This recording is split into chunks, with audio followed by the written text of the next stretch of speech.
Okay, we're going to lift the car into the air. If you have a lowered car, you may have to drive up onto some wood in order to get the jack under.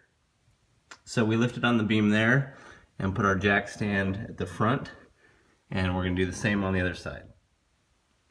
Okay, so with the jack stands on each side, you want to go back and check that both of them are still good, because when you lift on one side, sometimes the other one starts to tilt. And so the idea here is we want to be high enough to get a 5-gallon bucket under here. Okay, so right here on this lower radiator hose, the thermostat is behind here, so we're going to remove these two 8mm bolts and then just separate it. We have our 5-gallon bucket here to catch all the fluid.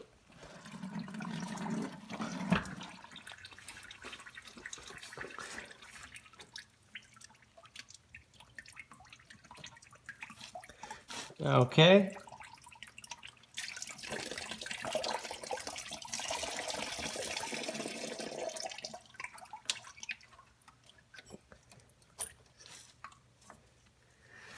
And so this is the orientation. You had the O-ring, then you have the thermostat itself, and so that's the way that it's going in, just like that, then into the hose.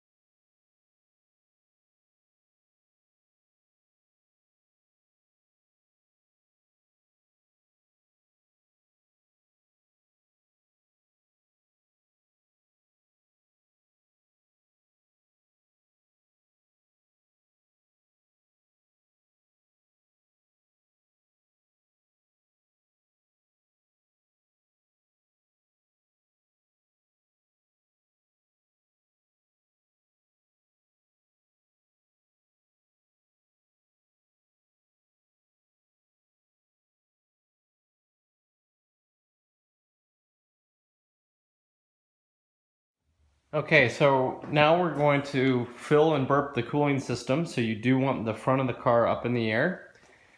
And we're going to do this on the 32 valve cars. We need to remove this coolant crossover. As you see, it's just a square. It's not an Allen or Torx. And so what you're going to be using is a 1/4-inch drive socket wrench with just this part on it, no attachment. And you want to use this with the black.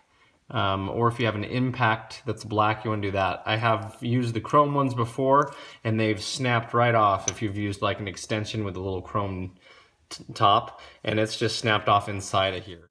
So here's an example. Earlier I had used this on my Mach 1. It was an extension, and you can see it just snapped right off. So you want to use the hardened black metal, or you're going to have some problems like this one that's stuck down in there. So you want something strong enough, which is this.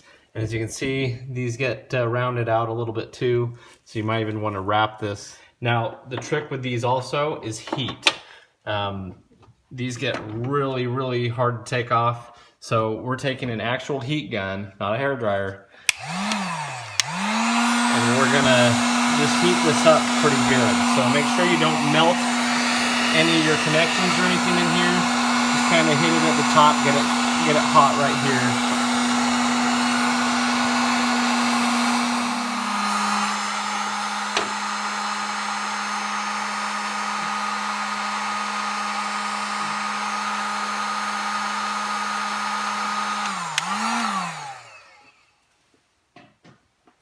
Okay, I took some of this reflective tape that's meant for heat, wrapped it around this just so it's a little more snug. Be careful because this is hot now.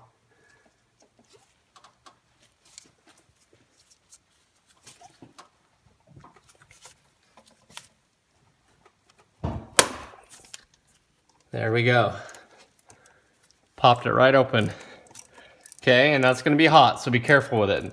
And remember, don't burn everything up here. You just want it hot. But these coolant crossover deals are pretty bad. A lot of people will weld a nut right on the top, and there are some aftermarket ones you can buy. We're going to let that cool off for a minute, but it's broken loose now, and we'll remove it. Okay, we've let that cool off enough now. That's what it looks like.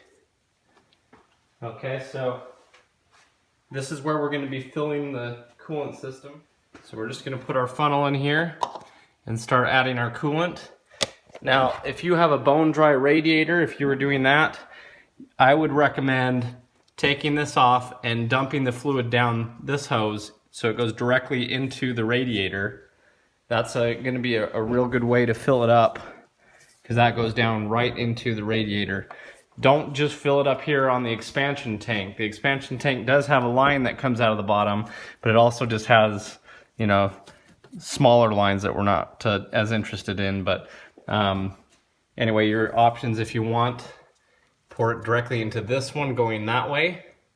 And you can even have it go this way. That'd be a little harder to do, but I'd pop this off and hold it up and just fill it in. And also in here. So we want air to escape in the high points, which would be here and also here. So we're just gonna pour coolant into these two places. Okay, so either one of these works. We'll start here.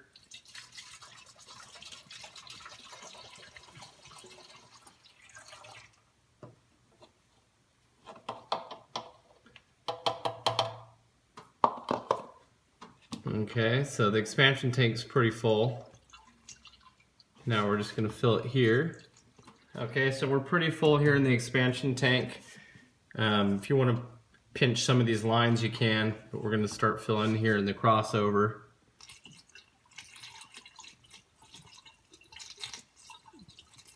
But you can see if you had just filled the expansion tank only, look at how much more coolant it would take, and you would have thought that you were done.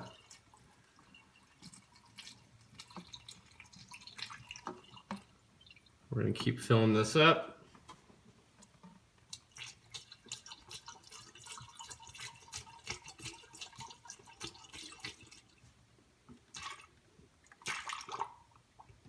Okay. I think it's starting to get close here.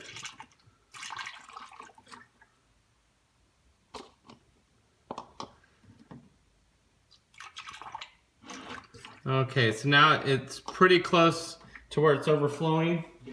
So what we're going to do is start the car, put the heater on high and run the heater, and as the car warms up and runs, we're going to leave this on here so air can escape, and we're going to keep adding coolant.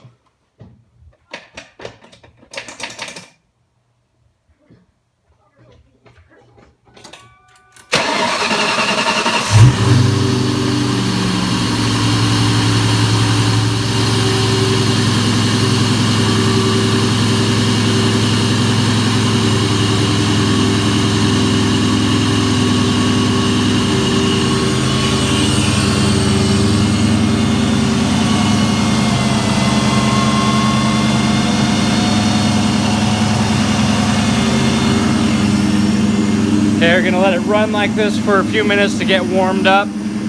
Once again, heat all the way on.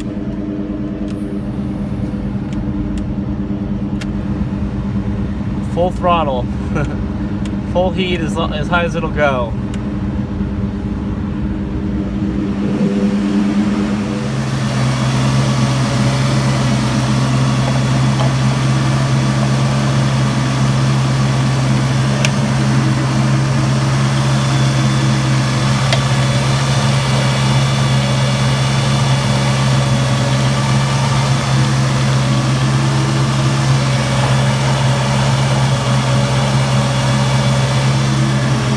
Feel it starting to get warm here.